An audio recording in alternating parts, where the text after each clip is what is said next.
La nature s'invite en ville ce dimanche à Bruxelles. L'événement Bruxelles Champêtre, c'est l'un des points d'orgue de la journée sans voiture.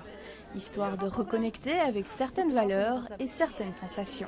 Tous les enfants, ils savent, avec les GSM, tous les iPhones, iPad, tout ça, ils sont super doués là-dedans. Mais marcher à pieds nus dans la terre, goûter des plantes sauvages, goûter les fruits de la haie, c'est des choses que je trouve super importantes, qui est en train de se perdre un peu, vu toute l'avancée technologique de notre société. Et c'est super important et super gai de faire découvrir ça aux enfants et aux adultes aussi.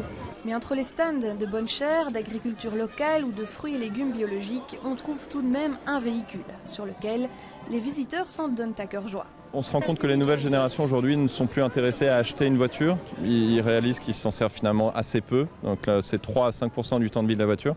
Et donc ils sont intéressés à utiliser une voiture quand ils en ont besoin. Donc on parle vraiment d'usage versus propriété.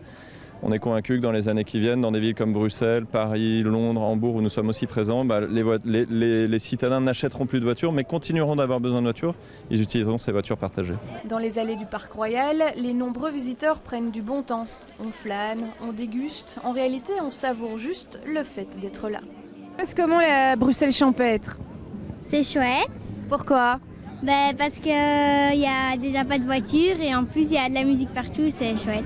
Je trouve que c'est très convivial et on découvre, on dit vous avez vu telle bière, est-ce qu'elle était bonne et voilà, je trouve que les gens se parlent, je trouve ça très important. Pour la 14e année consécutive, Bruxelles Champêtre et ses 160 exposants ont rythmé la journée sans voiture. La ville peut décidément se vivre autrement que dans le stress et les embouteillages.